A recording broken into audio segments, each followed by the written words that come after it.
তাই নয় আব্দুল্লাহ, শোনো, এ তো পাবে পাবে আমার মেয়ে, আমার কন্যা, এত সুন্দরী মেয়ে, আমার মেয়ের সঙ্গে তোমার বিবাহ দিয়ে দেওয়া হবে। তুমি ইসলাম খানাকে ছাড়বে কিনা বলো? আব্দুল্লাহ বলছেন, না না, আমি ঈমান ছাড়তে পারবো না। যতই আপনি আমাকে হুমকি দেন না কেন, যতই আমাকে আপনার প্রবণতা দেখান না কেন, আপনার রাজ্যের যতই আমাকে প্রবণতা দেখাক না কেন, আপনি যাই আমার নামে লিখে দেন না কেন, আমি এগুলো পরোয়া করি না, আমি এগুলো চাই না। বরং আমি ইসলাম খানাকে পেয়ে নিজেকে ধন্য মনে করে নিয়েছি। বলছে, বারে তো বিশাল ব্যাপার, আর ইমানের পাওয়ার। মেরে দিব বলছি, তা বলছে মেরে দেন গা, কিছু করার নাই, সাম্রাজ্য লিখে দিব, লিব না। আরে আমার সুন্দরী মেয়ে আছে, দিয়ে দিব, হব না। মারবি তো মেরে দে, ইসলাম ছাড়বো না। এবার ইসলাম ছাড়বে না, রাজা থামতে না পেরে বলছে, জেলে ভর, ওকে জেলে ভর, বন্দি করে ওকে খাবার দিবি না কেউ। দারোয়ানকে বলছে খাবার দিতে হবে না, খাবার বন্ধ রাখ। জেলে ভরে দেওয়ার পর আব্দুল্লাহ জেলের মধ্যে আছেন, খাবার বন্ধ, খাবার নাই, একদিন নাই, 2 দিন নাই, 3 দিন নাই, 4 দিন নাই, 5 দিন পর্যন্ত তার পেটে কোনো খাবার নাই। এমন সময় হয়তো সে মারা যাবে, আর কোনো যেন কথা নাই, নড়াচড়া যেন করতে পারছে না। এমন সময় দারোয়ান বলল বাদশাকে, বাদশাহ, আব্দুল্লাহ তো মারা যাবে, ওকে তো কিছু খাওয়ানো হোক, নইলে আপনি তাকে কিভাবে নির্বাচন করবেন, কিভাবে তার ইমানি পরীক্ষা নিবেন? তখন বলছে, এক কাজ করো, তাকে খাবার দাও, কিন্তু খাবার হালাল খাবার দিবে না। খাবার যখন দিবে তো শূকরের মাংস তাকে খাওয়াবে, শূকরের মাংস দেবে, আর সাথে মদের সঙ্গে পানি মিশিয়ে মদ তাকে দেবে। এটা সে খাবারটা খেয়ে নেবে, তাহলে তার মধ্যে খাবারের ভয়ে, অনাহারের ভয়ে, খিদের ভয়ে সে খেয়ে ফেলবে, তার ইমানি চেতনা, ইমানি দুর্বলতা গ্রাস পাবে। দারোয়ান নিয়ে যা দিচ্ছে, খান ভাই, কি আছে? শূকরের মাংস আছে, আর কি আছে? মদের সঙ্গে পানি মিশানো আছে। যখনই এই কথা বলা, বন্ধুরে, 5 দিনে না খেয়ে থাকা আব্দুল্লাহ যেন আর খাই না, ঢুলে ছেড়ে দিয়েছে। কেন? তো মুসলমানদের জন্য শূকরের মাংস খাওয়া হারাম, মদ পান করা হলো হারাম, এই জন্য আব্দুল্লাহ মুখে নিছে না। অথচ কোরআনে বলা হয়েছে, যদি তোমার কাছে কোনো বিকল্প খাবার না পাওয়া যায়, কোনো খাবার যদি তোমার কাছে না থাকে, তাহলে তুমি হারাম খাবার খেয়ে তুমি নিজেকে বাঁচিয়ে নিতে পারো। কিন্তু আব্দুল্লাহ বিন হুযাফার ঈমান দেখেন, না আমি খাবো না, যদি আমি মরে যাই তবু ভালো, কিন্তু আমি জালিম শাসকের কাছে, এই বেঈমানের কাছে আমি আমার ঈমানকে বিক্রি করতে পারবো না। কোনো খেলো না। বাদশা তো বেকায়দায় পড়ে গেলেন, কি হবে কি হবে? এবার বলছে, এক কাজ কর, একে তো থামতে পারলাম না, থামতে পারলাম না, চল ওকে উল্টা করে টান, উল্টা করে টেনে ওকে পিটাতে শুরু কর। আব্দুল্লাহ বিন হুযাফাকে উল্টা করে টাঙিয়ে দেওয়া হলো। টাঙিয়ে দেওয়ার পর তাকে মারতেই থাকলো, মারতেই থাকলো, মারতেই থাকলো। এরপরেও ওকে বলা হচ্ছে, বল তুই ইসলাম ছাড়বি কিনা বল। আব্দুল্লাহ বলছেন, না, আমার যতক্ষণ পর্যন্ত শ্বাস চলছে ততক্ষণ পর্যন্ত আমি ঈমান ছাড়ব না, আমি ঈমান ছাড়ব না। এবার নামিয়ে দেওয়ার পর বলছেন, আব্দুল্লাহ রে শোন, তোকে এবার মারলাম তো আরো তোকে ছাড়ব না, এবার তোকে আমি গরম তেলে ফেলে দেব। তখন ওর বাদশা হিরাক্লিয়াস বলছেন, ও দারোয়ানেরা, তোমরা এক কাজ করো, তোমাদের সৈন্য যারা আছো, তোমাদের বড় কড়াইকে নিয়ে আসো, কড়াইকে গরম উত্তপ্ত করে দাও। উত্তপ্ত করে দেওয়ার পর ওদের কাফেলার 80 জনের মধ্যে একজনকে নিয়ে আসো, ওকে আগে এই গরম তেলে চুবড়ে দাও। একজনকে নিয়ে আসা হলো, গরম তেল টপ টপ টক বক করে যেন ফুটছে, আর যখনই তাকে যেন ভরে দেওয়া হলো, যেমনই তাকে ওই উত্তপ্ত গরম তেলের মধ্যে যেমন ডুবিয়ে দিয়েছে, গোটা শরীর থেকে ঝরঝর ঝরঝর করে চামড়া, আপনার চামড়াগুলো, গোশতগুলো খসতে পড়েছে, হাড্ডি যেন দেখা যাচ্ছে।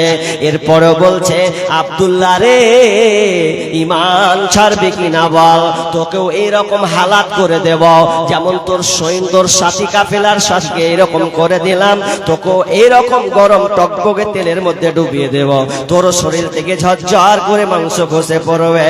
এত তাকে ভয় দেখালেন। আব্দুল্লাহ বলছে, না না, আমি এগুলো কোনো পরোয়া করি না, ভয় নাই রে, কোনো ভয় নাই, আল্লাহ যদি থাকেন সহায়, ভয় নাই রে, কোনো ভয় নাই।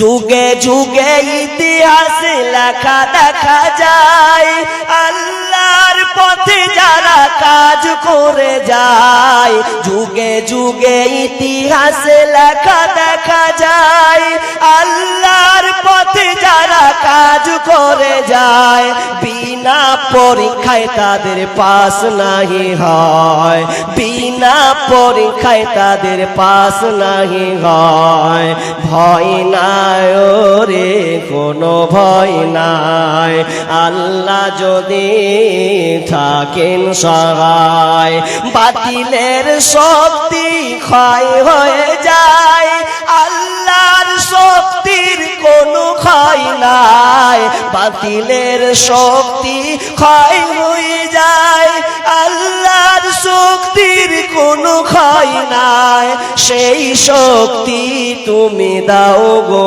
আমায়, সেই শক্তি তুমি দাও দয়াময়, ভয় নাই রে, কোনো ভয় নাই, আল্লাহ যদি থাকেন সহায়, দুর্গম গিরিপথ পাড়ি দিয়ে যায়, ভয় নাই রে, কোনো ভয় নাই।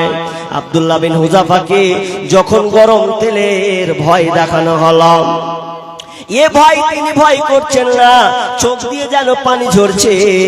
বাদশাহ হিরাক্লিয়াস বলছে, এবার নাকি তোমার মরণকে বলে ভয় হয়েছে।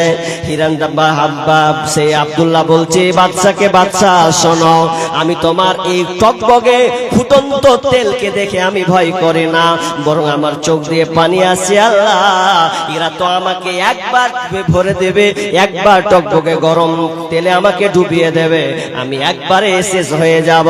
আল্লাহ, তুমি যদি আমাকে প্রত্যেকটা লোমের বিনিময়ে তুমি যদি আমাকে হায়াত দাও, তো ইচ্ছে হয় যেন বারবার এই গরম তেলে যেন ডুবি আবার যেন চিন্তা হয়ে যেন আবার আমাকে ফেলা হয়। তার মানে ঈমান কতটা চেতন, কত তার শক্তি বল। এবার হিরাক্লিয়াস বলছে, ওরে আর আব্দুল্লাহকে তোমরা শাস্তি দিও না, আব্দুল্লাহকে আর পরীক্ষা করো না, কারণ আব্দুল্লাহর ইমানি জাজবা এতটা, তাদের শক্তি বল ইমানি এতটা, আমার ক্ষমতা দিয়ে আমি ফেলিওর তার ইমানের কাছে। অতএব হিরাক্লিয়াস বলছেন, আব্দুল্লাহ তুমি যদি আমার কপালে চুমু খাও, আব্দুল্লাহ আমি তোমাকে ছেড়ে দেব।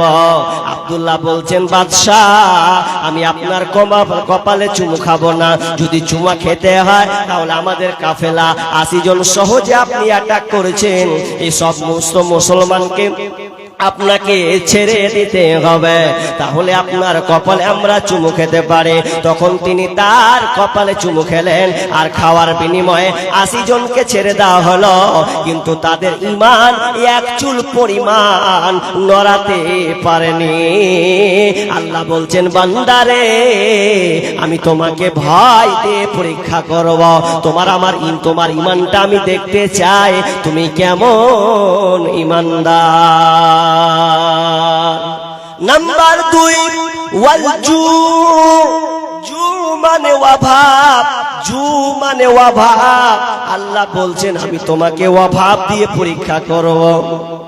তুমি আজকে 1 লাখ টাকার মালিক আছো রে, 1 লাখ টাকার মালিক, হঠাৎ করে তোমাকে আমি ফকির বানিয়ে দেব।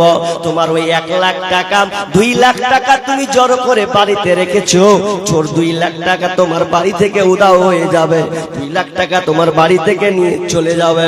কিন্তু শুনে নাও, তুমি অত গম্ভ হয় না, আমি আল্লাহ তোমার টাকাটাকে কেড়ে নিয়ে আমি আল্লাহ পরীক্ষা করব।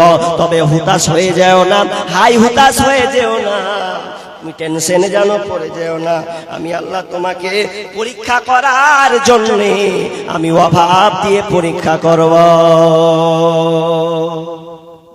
অভাব বিভিন্ন দিক দিয়ে হতে পারে। যেমন আপনার টাকা লাগবে, টাকা নাই। আপনি বিয়ে করেছেন 5 বছর, বিয়ে করার পরেও আল্লাহ আপনাকে সন্তান দেননি। এখন আপনি সন্তান চাইতেই আছেন, পাচ্ছেন না। তাও আল্লাহ বলছেন সবর কর, বেলাইনে চলে যাস না, কবিরাজের কাছে গিয়ে আর তাবিজ বাঁধিস না। তোকে সন্তান দিনি, কিন্তু না দেওয়ার কারণে এটা আমার পরীক্ষা আছে। তোর এখানে কল্যাণ আছে বিধায় তুই নিজেকে অধৈর্য হয়ে যাস না। কেমন কল্যাণ ভাই? সূরা বাকারা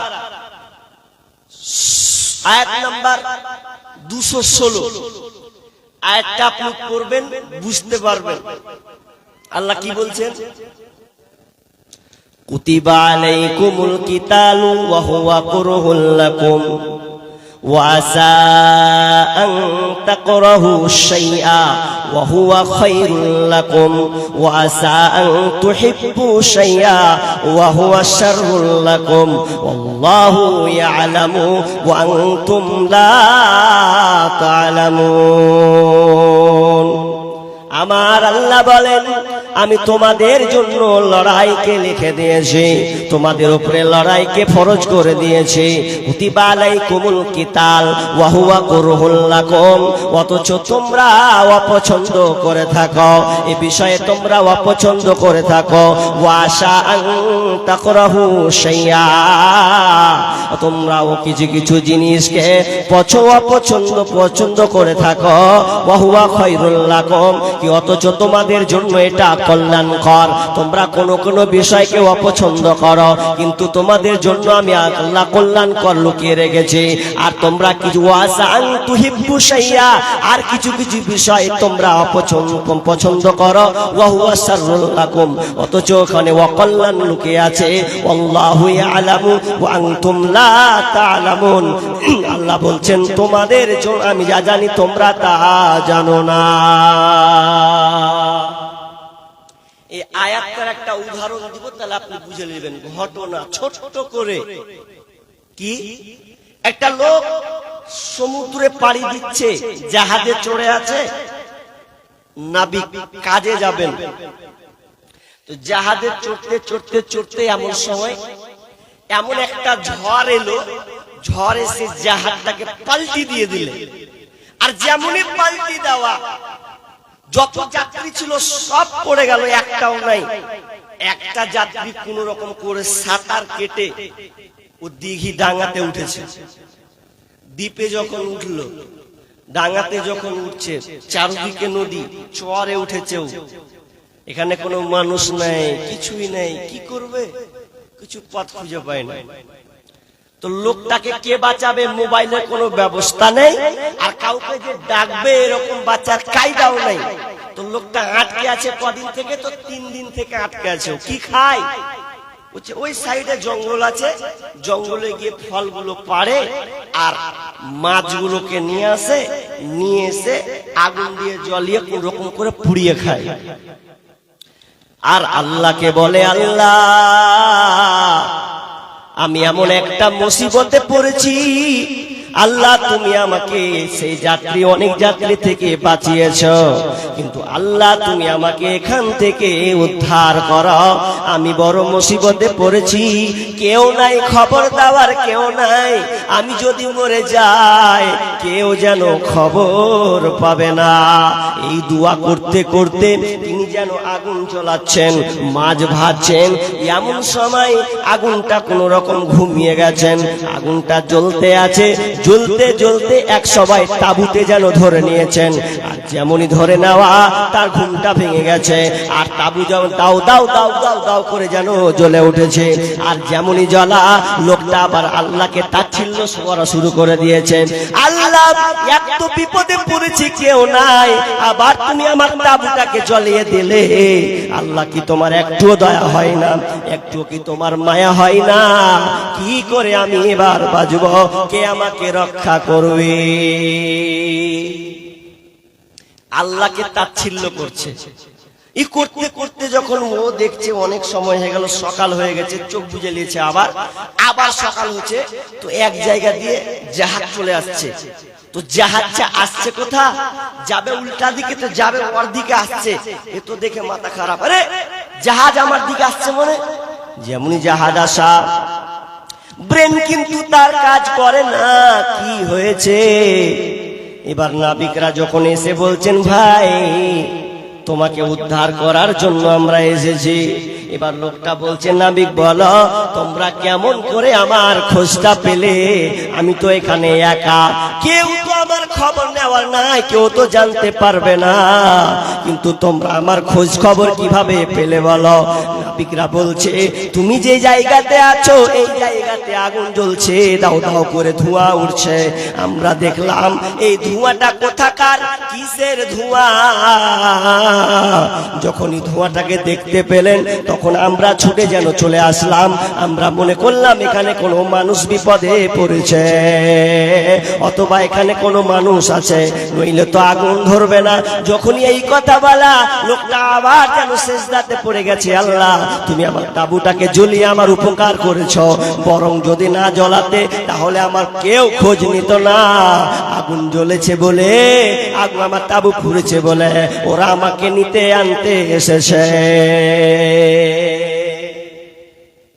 আল্লাহর কারিশমা, আল্লাহর কৌশল বুঝা আমাদের বড় দায়। লোকটা ভাবতে পারেনি যে তাবু পুড়লোতে এটা আমার জন্য কল্যাণকর লোকে আছে, কিন্তু আমি মনে করছি অকল্যাণকর। আপনাকে আল্লাহ সন্তান দেননি, তাই বলে আপনি আত্মহারা হয়ে যাচ্ছেন যে কেন আল্লাহ আমাকে সন্তান দিচ্ছেন না। আল্লাহ বলছেন, আমি তোমাকে অভাব দিব।